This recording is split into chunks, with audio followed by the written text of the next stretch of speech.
क्या आप जानते हैं कि आप बहुत ही आसान तरीके से घर पर ही छोले भटूरे बना सकते हैं, वो भी बिल्कुल मार्केट स्टाइल। जिसे बनाना है बेहद आसान और बहुत ही ज़्यादा टेस्टी लगता है खाने में। बहुत ही आसान रेसिपी है, तो चलिए स्टार्ट करते हैं हम आज की रेसिपी। तो छोले भटूरे बनाने के लिए मैंने सबसे पहले भटूरे का डो रेडी किया है, जिसके लिए मैंने 2 कप मैदा लिया एक बड़े बर्तन में। साथ इसमें डाला है सूजी 1/4 कप। साथ ही इसमें डालेंगे स्वादानुसार नमक। साथ ही 1 चम्मच इसमें मैंने पाउडर शुगर ऐड किया है, बेकिंग पाउडर, बेकिंग सोडा डालेंगे। साथ ही इसमें डालेंगे 1/3 कप दही। अब इन सभी इंग्रेडिएंट्स को हमें आपस में अच्छे से मिक्स कर लेना है।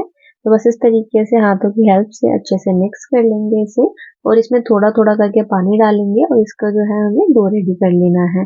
तो बस इस तरीके से हमें पहले इसे अच्छे से मिक्स करना है, और इसे जो है जैसे हम आटा गूंथते हैं रोटी के लिए, उसी तरीके से हमें इसे अच्छे से नीट कर लेना है। बस इस तरीके से मैंने जो है थोड़ा थोड़ा पानी डाल के जो है मैदे को गूंद लिया है अच्छे से। तो बस अच्छे से गूंदने के बाद अब मैंने इसमें थोड़ा सा पानी और ऐड किया था। के साथ ही अब मैं इसमें ऐड करूंगी ऑयल। तो जिसके लिए आप देख सकते हैं ये मैंने ऑयल लिया है 1 टेबलस्पून, इसे इसमें डाल दिया है और इसे अच्छे से मैंने नीट किया है। तो अप्रॉक्स 5 मिनट मैंने इसे अच्छे से इस तरीके से गूंदा है। पटकते हुए हमें इसे अच्छे से इस तरीके से गूंद लेना है। तो बस अच्छे से गूंदने के बाद अब मैंने जो है इसे रख दिया था रेस्ट के लिए, जिसके लिए मैंने इसके ऊपर ऑयल लगा दिया है। तो बस मैंने जो है हाथ में ग्रीस करके ऑयल लिया है और इसमें लगा दिया है इस तरीके से। लगाने के बाद मैंने इसे 2 से 3 घंटे के लिए रेस्ट के लिए छोड़ दिया था।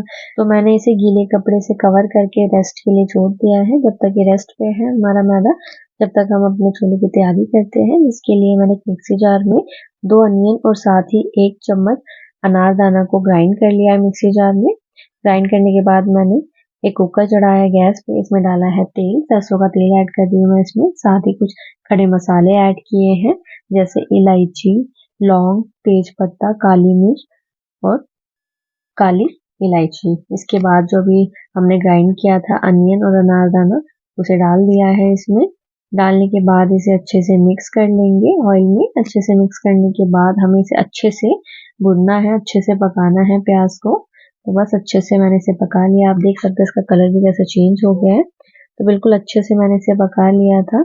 इसके बाद मैंने इसमें डाला है 1 चम्मच लहसुन अदरक का पेस्ट। पेस्ट डालने के बाद इसे अच्छे से मिक्स कर लेंगे और 2 से 3 मिनट इसे भी हमें इसे पकाना है। तो बिल्कुल लो फ्लेम पे हमें ध्यान रखना है। अगर हम प्याज और जो लहसुन अदरक पकाएंगे, बिल्कुल लो फ्लेम पे होना चाहिए, अदरवाइज जो है ये नीचे चिपक सकता है, जल सकता है पेस्ट हमारा। तो बस 2 से 3 मिनट बाद जो है मैंने इसमें ऐड किया है ये टोमेटो प्यूरी, और उसके बाद इसमें कुछ मसाले ऐड किए हैं, जिसके लिए कश्मीरी मिर्च, धनिया पाउडर, छोले मसाला, साथ ही इसमें गरम मसाला डाला है और नमक स्वाद अनुसार ऐड किया है। भुने हुए जीरे का पाउडर भी ऐड किया है। ये सारे मसाले डालने के बाद मैंने इन सभी मसालों को अच्छे से मिक्स कर लिया है। मिक्स करने के बाद अब मैंने इसे कवर करके जब तक पकाया है, जब तक ऑयल सेपरेट ना हो जाए। जब तक इसमें ऑयल सेपरेट हो रहा है, जब तक मैंने अपनी जो है चाय पत्ती का पानी रेडी कर लिया है। 1.5 कप पानी में 1 चम्मच चाय पत्ती डाल के फिर अच्छे से उबल गया चाय पत्ती।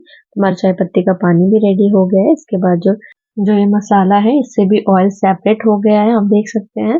तो बस इस स्टेज पे अब हमें इसमें डालने हैं छोले, जिसके लिए मैंने जो सोख छोले हैं उसे डाला है इसमें। मैंने रात भर इसे सोख होने के लिए रख दिया था। इसका पानी निकाल के मैंने इन मसाले में से डाल दिया है छोलों को। इसके बाद जो चाय पत्ती का पानी रेडी किया था अभी, उसे भी डाल देंगे इसमें। इसके बाद हमें इसे अच्छे से मिक्स कर लेना है छोलों को मसालों में। तो इस तरीके से मिक्स करने के बाद अब मैंने इसमें ऐड किया है 1/4 टेबलस्पून बेकिंग सोडा।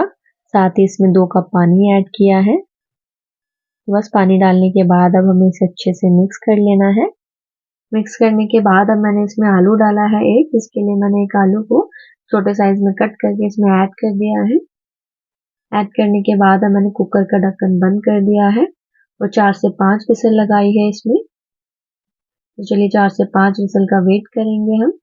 तो 4 से 5 विसल जब इसमें आ जाए छोलों में, उसके बाद हम कुकर का ढक्कन हटाएंगे। तो बस हमारे छोले बिल्कुल रेडी हो चुके हैं। चलिए चेक करेंगे छोले अच्छे से बॉईल हो चुके हैं, पक चुके हैं कि नहीं।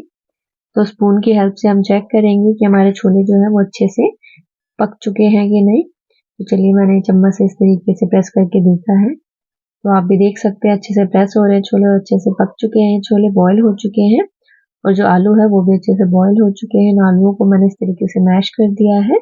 1-2 आलू को मैंने नहीं किया टुकड़ों को मैश, बाकी को मैंने अच्छे से मैश कर दिया इस तरीके से। इससे बहुत ही अच्छी ग्रेवी बनती है हमारी छोलों की। तो बस इस तरीके से मैंने अच्छे से मिक्स कर दिया है इसे। मिक्स करने के बाद अब इसमें लास्ट तड़का लगाएंगे हम छोले में, जिसके लिए मैंने तड़का पैन लिया है, इसमें डाला है घी। इसके बाद चॉप करके इसमें मैंने अदरक ऐड किया है, साथ ही अजवाइन डाला है और थोड़ी सी कश्मीरी मिर्च डाली है।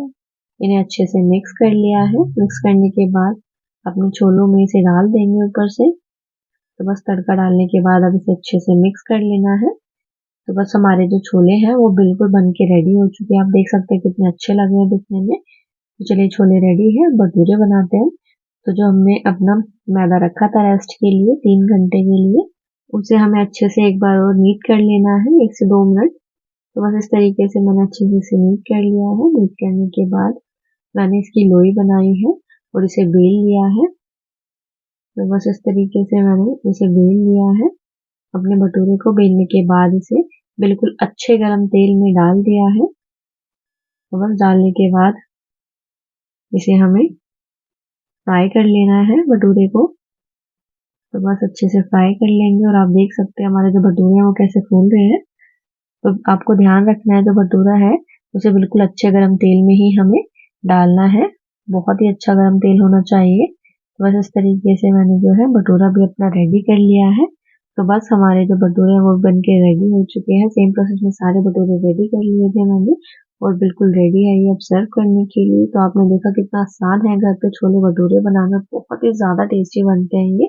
तो अगर आपको भी सिंपल से छोले भटूरे की रेसिपी पसंद आए, एक बार ज़रूर ट्राई करके देखिएगा और ऐसी सिंपल रेसिपी के लिए चैनल को सब्सक्राइब, रेसिपी को लाइक शेयर करना ना भूलें।